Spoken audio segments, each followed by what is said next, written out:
この番組はご覧のスポンサーの提供でお送りいたします。What about manga? Do you guys read manga? Oh yes. Ooh, I haven't recently. I feel like manga is like this deep hole. It's like when I get into a manga reading rut, I don't come out. I read manga for hours and hours and hours and I can't stop. And given my current schedule, that is kind of destructive. So I really want to, but I feel like it's gonna be dangerous if I do. That's understandable. I usually like watch the anime, and then if I get really impatient, like I can't wait for a second season of this. I gotta know how it continues. And I just read manga. That's how I get hooked. Yeah. It's me with JoJo right now. Actually, I'm starting to read the manga. Wait, did you start reading like the continuation of part 6, or did you start reading the continuation of part 6? Yeah. I think Kaito wa Meido-sama was the first manga that I finished the anime and I was like, I need to know how this ends. I need to know. And then I finished the rest of the manga in one night, and there was like, you know how there's so many fluffy parts in like the heart-wrenching parts where you're like fangirling over how cute they are as a couple. I remember I was reading it on my iPad and I was like lying down and I was holding the iPad above my face and I spazzed too hard and I dropped the iPad on my face. Got a big old bonk for that, huh? God, I've dropped my phone on my face so often. It hurt, right? Oh my! I would like scratch my nose with my phone. It's painful. Bae, the way that you pronounced manga as manga, it reminded me of a story. Manga? Yeah. Manga? IKEA. Oh. Yeah. No, it's okay. Say it however the fuck you want. I think you're cute as hell either way. No, my best friend in elementary school, I was always kind of like competing with her in terms of drawing anime and manga style. She was the one who like gave me the how to draw manga book that like got me into drawing. And I remember back then I kept pronouncing it manga when I would talk to her, and she'd kind of whip around and be like, it's manga. My brother told me that if you go to Japan and you say manga to an artist, they'll stab you in the eye with a pencil. It's happened before. And I was like, oh. Gee! Oh my god. All right, guess I know how to say it now. I don't want to get stabbed in the face with a pencil by a mangaka. That sounds scary as shit. All right, thanks, man. God. Man, good old Japanese commercials. But the ones that I feel like I see on TV these days, like in Japan, aren't like especially intriguing. There's like a lot of jingles and like dancing. Yeah. Oh, yeah, I do say that there's a lot of jingles going on though. It's like a lot of jingles, music, and like also like branding jingles, like logo jingles. How do you say that? Yeah, where they make every single like company name into a song. Yeah, I like have so many of them. Yeah, exactly. I have so many like imprinted into my brain. Da da da da da, Nitori, or like stuff like that. Oh yeah, Nitori. Yeah. It's just a bunch of those, basically. I mean, they do their job. It's to get you to remember the name of the business, I guess. Yeah. I used to go to back when I used to live in a kind of like secluded inaka place. And when I did, there was a place called Osara. And that was where you went to like buy pretty much anything that you needed. They had everything. It was almost like a Costco, like a mini Costco.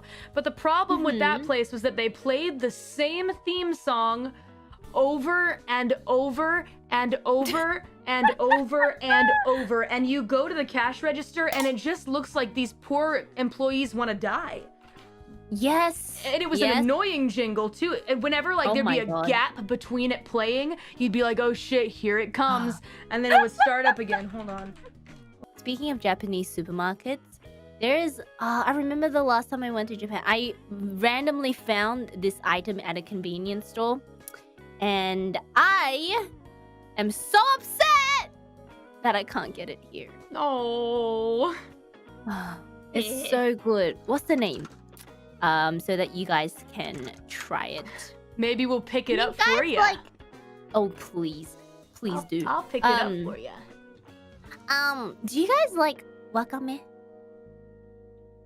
Seaweed? Seaweed? Do you guys like seaweed? I like it. I I like it. It's cool. It's okay. All right. Do you like sour things and crunchy things? Yeah. Depends. I'd say so. Depends. This freaking thing, because I'm a big fan of seaweed, right? And I saw this in the store the last time I was there, and I was like, that looks interesting. I wonder what it is. It says wakame, and I'm like, okay. And it says shaki-saki, and I was like, okay, I like. So I tried it. And then I bought 10 packs. No, that's a lie. I bought 5 packs before I left because it was that good. I couldn't fit any more in my suitcase. Well, I've never seen this before. So good. It's intriguing. It's 0 calories, but basically think like wakame, like the the seaweed, not like the flimsy part, but the crunchy part, the seaweed head. That's what they call it, right? I didn't even know there was a crunchy part in wakame. I thought it was all like kind of slimy. The soft part? No. So if you think about the actual wakame, you have like the leafy parts at the end, which is like the soft things that you find in soup, but they're all kind of connected at the head, and the head is the crunchy part. So this snack is just the bits of the head that is crunchy, and they've pickled it in this kind of vinegar, like some sort of flavor, and they've packaged it individually, and it's so freaking good. Chat, not watame. Out of context, everything Bae just said would be even worse for Senpai. The head's real crunchy, all right. But I tried to see if we could get this here, but it just makes me so upset that I have to pay 5 times the amount to get it here. Oh yes, imports. Yeah. I'll find some for you. I'll save a box for you. Never seen this before. It's so good. It's so freaking good. Looks intriguing. I'm down to try it. I like trying new things. Always down, except for shirako. I won't eat that. What? Shirako? Shirako. Shirako? Have you ever had shirako before? Do you know what shirako? Shirako, hi. Oh, okay. Yeah. I've had it like in a tempura once. Oh. I didn't know what it was. Was it nice? It was okay. Yeah. I mean, as long as extra it creamy, tastes nice, ain't it? I also had it as sashimi once. Oh. I mean, if it tastes good, that's all that matters, right? Me too, actually. Right. It is a acquired taste, I would have to say. Let's not say creamy. That's how my Japanese friends described it to me. That's the only reason that I'm saying that. I said, what is the texture? And then they said, oh, you know, it's kind of creamy. Maybe you like it. And I'm like, don't say that about this. But their minds aren't there, though. So, like, they're the mature ones. I'm the immature one for going there. And you too, chat! Yeah, we're all 12. We're all 12. It's okay. Not my fave. But you know what? Trying new things is a good thing overall. For the most part. Maybe. Possibly. I don't know. I'm a little bit of a coward these days. I don't really leave the home base. Yeah. I hear about friends going skydiving and I'm like, have fun! Oh yeah, skydiving? No, I'm not gonna risk my life for an experience like that. You've descended so many times. Yeah. Oh, I mean, 3, you know, actually. I have wings, so it's okay. There's no risk to it. Yeah, but whenever I do leave my wings behind, you know, I would never go skydiving. No. Oh my god. I would. I love flying. I don't know. Really? Bae, Oh, have you ever skydived? I want to. Bae, I feel like you would get up to like the top of the sky and then we'd be ready to go and then you'd be like, no, never mind, I changed my mind, let's go back down. You know, that's actually very funny that you said that because I had somewhat of a similar experience that actually happened. I can read your personality very well. Well, if both of you guys had to choose between one or the other, and if it was like either if you had to choose between skydiving or bungee jumping, which one would you choose? Oh, skydiving, hands down. Yeah, skydiving.